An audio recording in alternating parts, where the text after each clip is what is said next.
Film diawali pada tahun 1902.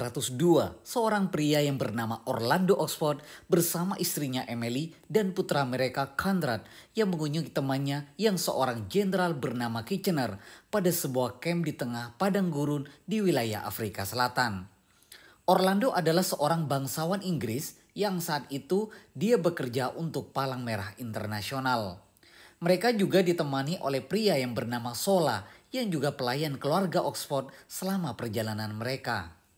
Setelah Oxford berbincang dengan Kitchener, kemudian mereka menemui Emily yang sedang menunggu di luar gerbang. Ketika baru saja mereka keluar tenda, tiba-tiba sebuah tembakan penembak jitu mengenai kaki Oxford. Dan tembakan berikutnya menewaskan prajurit Kitchener. Kemudian Emily yang akan berlari menghampiri anaknya terkena tembakan. Emily langsung roboh dan pada saat bersamaan Sola menghujamkan pedangnya ke arah sniper itu. Sebelum menghembuskan nafas terakhirnya, Emily berpesan kepada Oxford untuk menjauhkan Conrad anak mereka dari peperangan.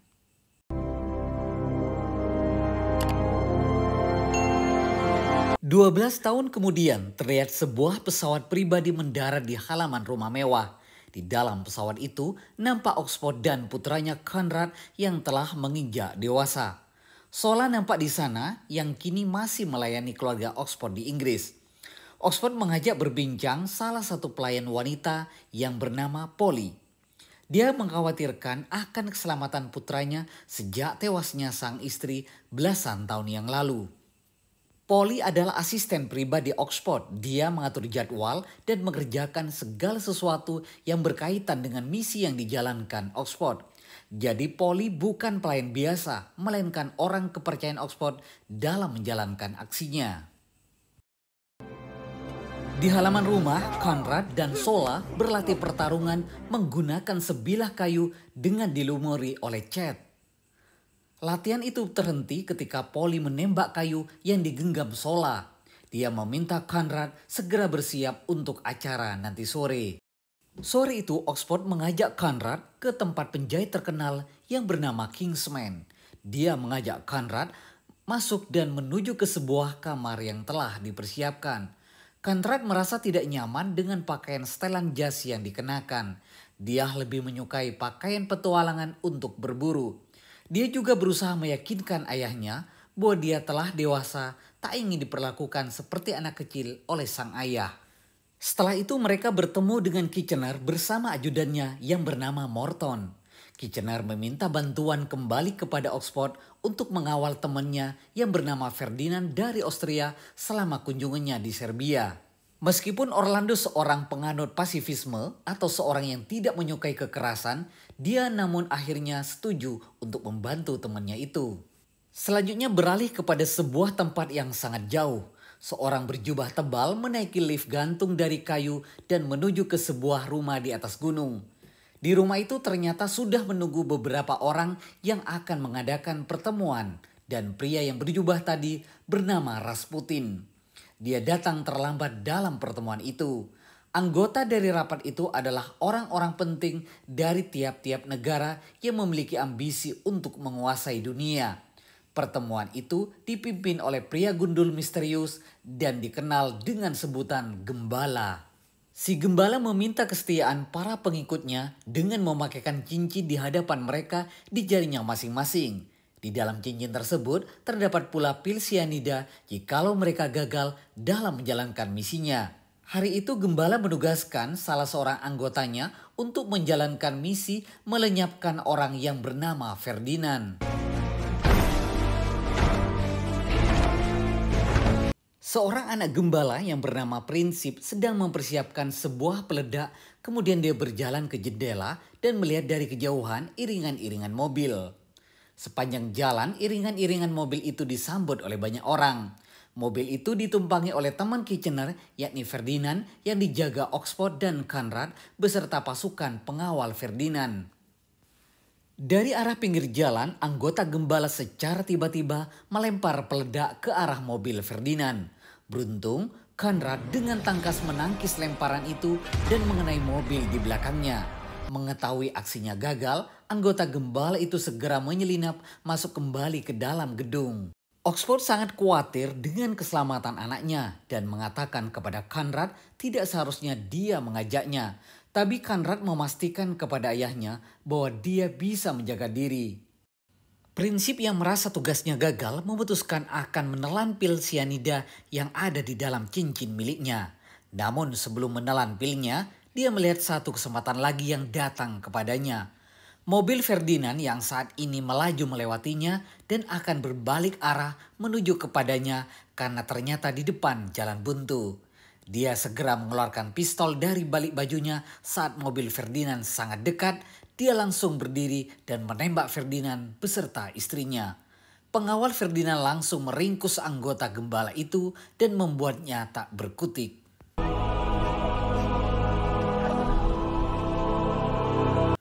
Dalam perjalanan kereta menuju Inggris, Orlando menceritakan sebuah kisah tentang 3 raja yang merupakan saudara sepupu yang kini memimpin negara Inggris, Jerman, dan Rusia. Dari ketiga bocah itu, hanya Raja Inggrislah yang memiliki niat untuk menjaga perdamaian dunia.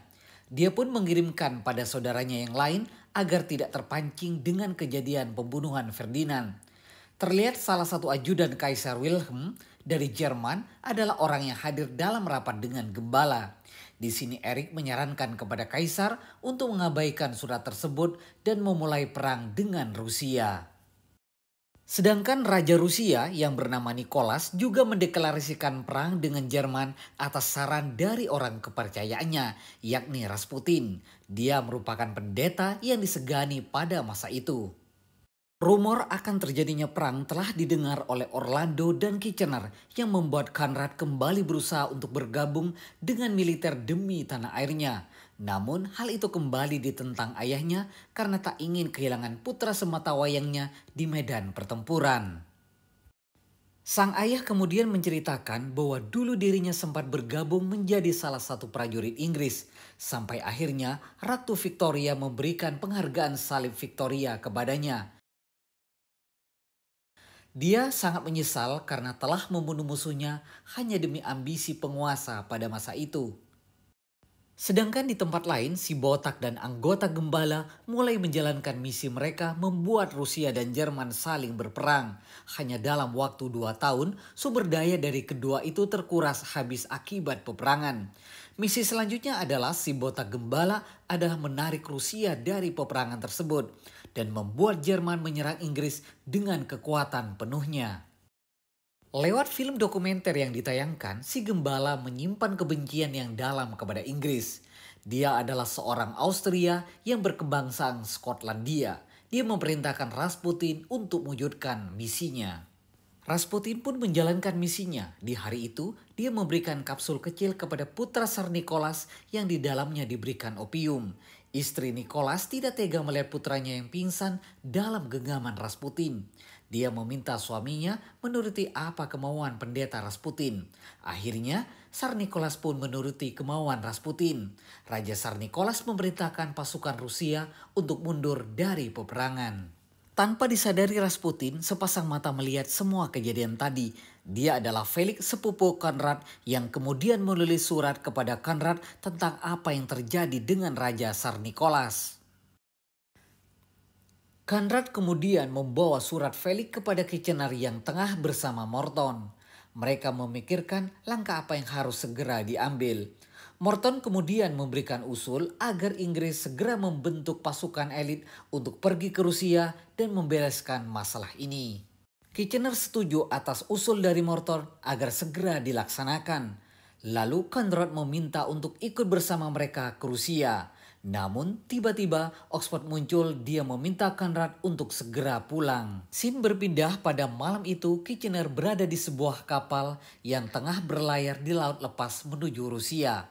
Morton membawakan setumpuk dokumen yang harus dibaca Kitchener. Kemudian Morton keluar meninggalkan Kitchener. Ketika Kitchener membuka dokumen yang diambilnya, tanpa terdeteksi kapal Kitchener, sebuah kapal selam mengintainya sejak tadi.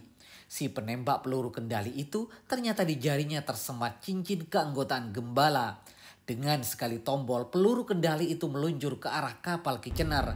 Dan tak berselang lama, kapal Kitchener hancur dan tenggelam ke dalam laut. Berita kematian Kitchener yang diserang kapal Jerman segera menyebar di sebuah surat kabar. Di meja makan, Conrad terus berbicara bahwa hal itu merupakan konspirasi untuk membunuh Ferdinand dan Kitchener. Sementara Oxford sibuk membaca surat Kitchener yang dikirim kepadanya. Lihat tekad yang begitu besar dari putranya, lalu Oxford mengajaknya menuju ke ruang rahasia yang ternyata di sana telah ada Polly dan Sola. Oxford menjelaskan kepada Conrad bahwa selama ini mereka membentuk organisasi intelijen yang sangat penting bagi kerajaan Inggris. Lewat orang kepercayaan keluarga Oxford yakni Polly dan Sola, mereka mengirimkan banyak informan yang menyamar sebagai pelayan ke berbagai negara di belahan dunia. Dari hasil interogasi yang dilakukan Oxford pada pelaku pembunuh Ferdinand dan juga informasi pelayan di kediaman Tsar Nicholas, diketahui bahwa Rasputin memiliki sebuah organisasi terstruktur yang memungkinkan mengendalikan perang yang sedang terjadi. Atas informasi tersebut, mereka memutuskan berangkat ke Rusia untuk membunuh Rasputin dengan meracuni kue yang merupakan makanan kesukaannya. Conrad juga ditugaskan untuk menarik perhatian Rasputin. Pada malam hari, Felix mengadakan pesta yang mengundang para bangsawan termasuk Rasputin. Oxford dan Conrad datang untuk menjalankan misi mereka. Conrad mulai mencoba merayu Rasputin di dalam makan malam bangsawan itu. Namun, hal itu tidak berjalan mulus. Rasputin lebih tertarik untuk berbicara dengan ayahnya. Oxford pun bertukar tempat duduk dan duduk di depan Rasputin. Oxford mengeluhkan sakit di lututnya. Mendengar keluhan Oxford, Rasputin mengajak mencari ruangan lain untuk mengobati luka itu. Sampai di sebuah ruangan, Rasputin meminta Oxford melepaskan celananya agar dia bisa mengobati luka di lutut Oxford akibat tembakan luka peluru beberapa tahun yang lalu. Tepat di atas meja tersaji sebuah kue yang berisikan racun yang sengaja disiapkan untuk Rasputin. Tanpa ragu, Rasputin memakan kue itu. Dia mulai mengobati lutut Oxford sekaligus menghipnotisnya. Setelah itu Rasputin meminta Oxford untuk berendam di air dingin agar kakinya bisa kembali normal. Meski tak percaya bahwa kakinya kini telah membaik, Oxford akhirnya mengikuti perintah dari Rasputin. Rasputin yang selama ini selalu sarapan dengan kopi cyanida ternyata menyadari racun cyanida yang ditaruh di dalam kue yang ia makan sebelumnya. Dan langsung ia ingin membunuh Oxford. Tak lama kemudian, Sola dan Conrad yang menguping di balik pintu masuk untuk menyelamatkan Oxford. Rasputin sebagai penari balet Rusia membuat Sola kewalahan menghadapinya.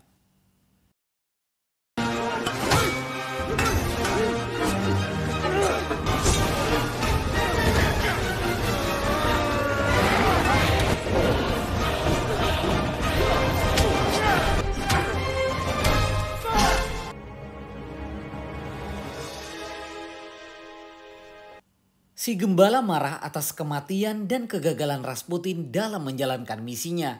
Ia kemudian memerintahkan anggota lainnya yakni Lenin melanjutkan misinya tersebut. Sedangkan Oxford dan lainnya merayakan keberhasilan mereka dengan bersulang di dalam kereta. Sekaligus merayakan ulang tahun Conrad yang ke-19. Momen ini tidak disia-siakan oleh Conrad untuk meminta izin kembali ke ayahnya untuk mendaftar sebagai prajurit tentara. Namun kembali sang ayah tidak memberikan restunya. Hal itu membuat Conrad memutuskan untuk mendaftar menjadi prajurit Inggris meski tanpa restu dari sang ayah. Misi dari si gembala kali ini adalah untuk menghancurkan negara Inggris yang dipimpin oleh Raja George dengan membuat rakyat mereka kelaparan. Tak ingin membuat Amerika sebagai sekutu Inggris ikut turun dalam perang kali ini, Eric meminta Kaisar Wilhelm untuk mengirim sebuah pesan rahasia kepada sekutu mereka, Meksiko. Pesan itu pun didengar oleh Angkatan Laut Inggris yang dipimpin oleh Morton dan juga diketahui oleh Oxford. Ia pun segera memerintahkan Polly untuk memecahkan kode itu yang ternyata meminta Meksiko menyerang Amerika sebagai serangan peralihan. Sedangkan Conrad mulai menjalankan latihannya sebagai prajurit Inggris di kamp pelatihan. Presiden Amerika Wilson mendapati berita rahasia dari pihak Jerman yang menolak untuk tidak melakukan apapun selama tidak ada bukti.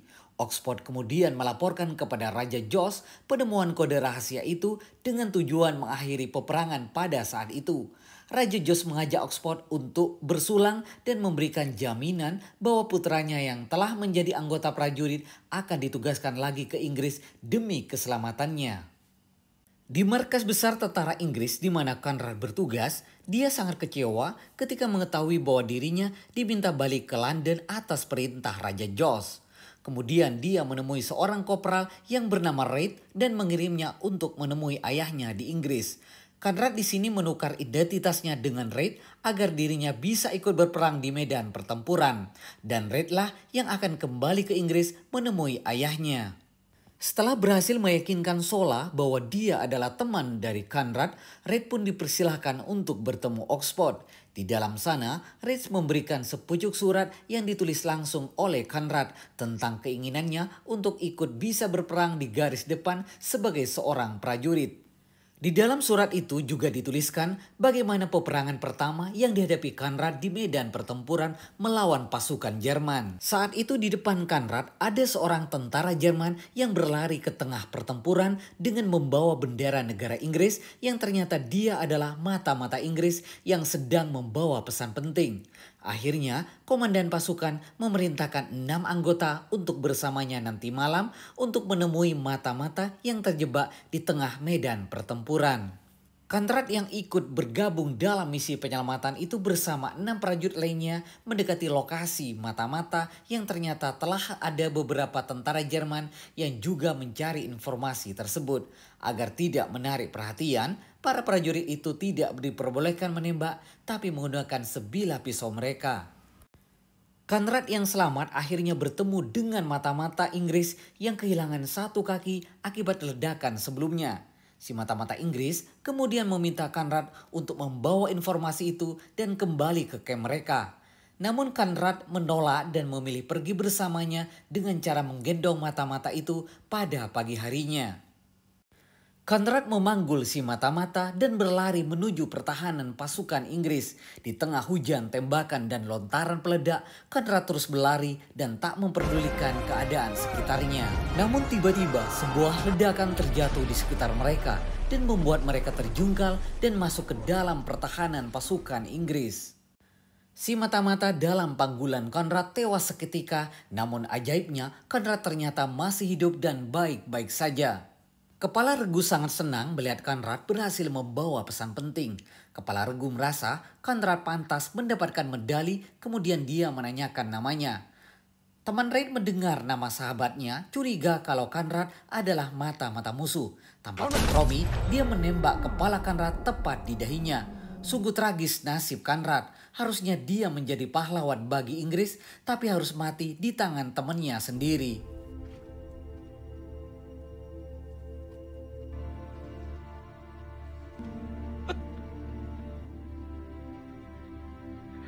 Informasi dari mata-mata yang berhasil diselamatkan oleh almarhum Conrad ternyata menjadi bukti yang kuat yang membuat Presiden Amerika mulai mempertimbangkan untuk ikut dalam berperang.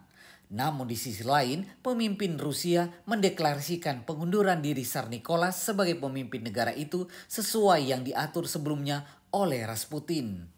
Sedangkan Eriks bersama Matahari mendatangi kembali pimpinan mereka untuk melaporkan kemungkinan Amerika yang ikut berperang. Si botak pun memerintahkan Matahari untuk menghubungi mata-mata mereka di Amerika yang bernama DuPont untuk memberikan Matahari akses agar bisa ketemu langsung dengan Presiden Wilson. Di tempat lain, Oxford masih terpukul atas kematian putra satu-satunya itu. Dia kedatangan Raja George yang memberikan medali kehormatan milik putranya, Conrad, sekaligus memberitahukan posisi Inggris dalam keadaan yang genting. Namun Oxford masih nampak tak peduli dalam keadaan itu, sampai pada akhirnya Polly menyadarkannya dengan mengatakan Oxford harus melanjutkan perjuangan putranya yang telah tewas.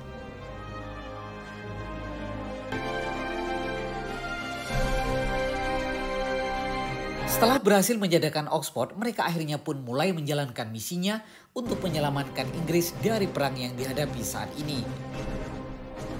Oxford kemudian bertemu dengan duta besar untuk mencari informasi tersebut.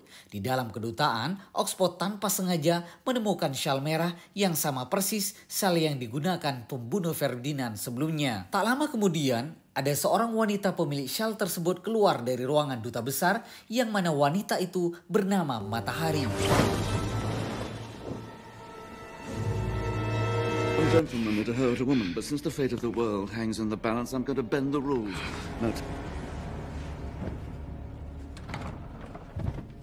Dari informasi yang dikatakan duta besar, Matahari ternyata telah merayu Presiden Wilson dan merekamnya yang digunakan untuk memeras Presiden Wilson agar Amerika tidak ikut dalam peperangan. Sementara duta besar mengatakan jika dia berhasil menemukan film negatif rekaman itu, Amerika akan bergabung dengan Inggris dalam perang mengalahkan Jerman.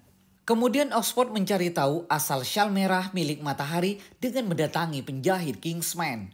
Dia menanyakan asal syal Kashmir yang baru didapatkannya. Penjahit menunjukkan satu-satunya daerah di wilayah pegunungan penghasil kambing sebagai pembuat syal itu. Dan Oxford pun bersama Polly dan Sola langsung menuju lokasi tersebut. Menggunakan pesawat miliknya, Oxford mulai melakukan rencana mereka dengan terjun ke atas sebuah tebing menggunakan parasut agar bisa menembak suar sebagai tanda untuk Polly dan Sola. Tersangkut ke tepi jurang, Oxford segera berusaha memanjat kembali tebing agar dia bisa sampai di atas sana. Tapi dia hampir saja jatuh ketika sebuah batang pohon jatuh ke arahnya. Oxford akhirnya bisa berhasil memanjat ke atas sana dalam keadaan selamat. Di atas sana, Oxford mendapati bahwa rekaman asli di sana bersama si botak pemimpin gembala.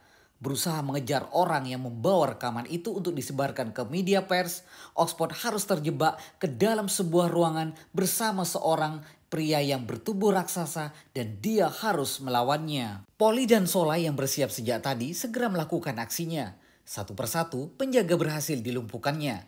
Sementara Oxford sangat kesusahan menghadapi pria raksasa itu.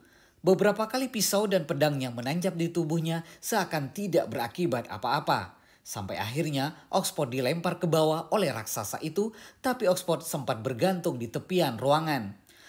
Polly segera menyuruh Solah untuk aksi selanjutnya. Dengan sekali tembakan, tubuh Solah meluncur cepat ke atas.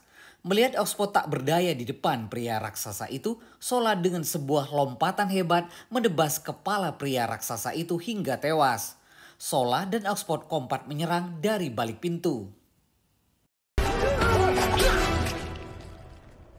Kini musuh sudah tidak bersisa lagi kecuali kepala gembala yang berada di dalam rumah. Mereka secara perlahan memasuki rumah itu. Namun si botak telah mengetahui kedatangan mereka dan menyambutnya dengan tembakan dari senapan mesin. Dia mencoba mengintimidasi Oxford, si botak pun menantang dengan beradu pedang 1 lawan 1. Kemudian si gembala menunjukkan wujud aslinya siapa dia sebenarnya di hadapan mereka. Alangkah terkejutnya bahwa ternyata orang itu adalah Morton. Morton masih saja berbuat curang sebelum pertarungan dimulai. Dari pedangnya keluar sebuah pistol dan ditembakkannya ke arah Oxford. Mengingat hal itu, Sola langsung melompat dan menahan tembakan itu dan mengenai bahunya. Oxford pun langsung menyerang Morton dan terjadilah pertarungan antara dua master pedang. Kemudian Morton melemparkan sebuah granat dan dilemparkan ke arah Oxford. Oxford pun segera meraih perisai di dekatnya untuk menahan ledakan granat itu. Tubuhnya terlempar jauh ke belakang menabrak dinding kayu. Morton yang melihat Oxford terjatuh segera mendatanginya dan dia menyerang Oxford dengan ganasnya secara membuat Oxford mundur sampai di bibir tebing.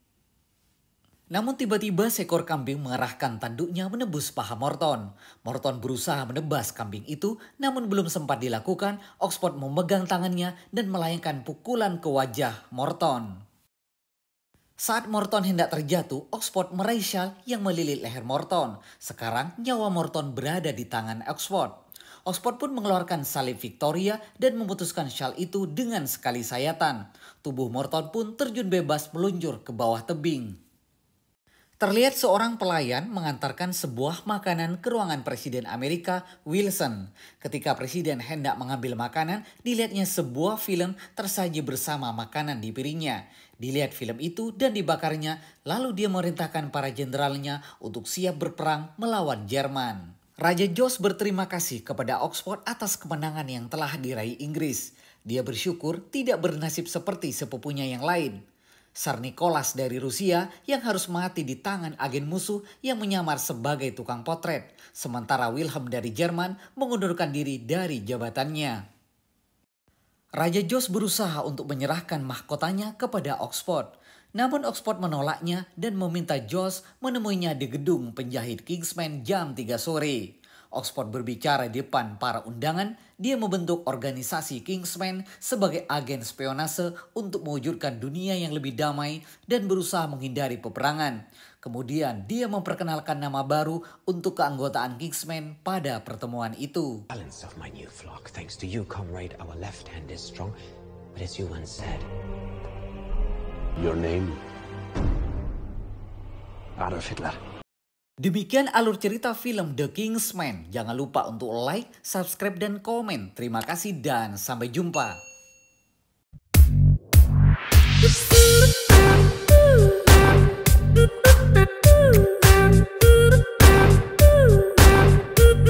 Do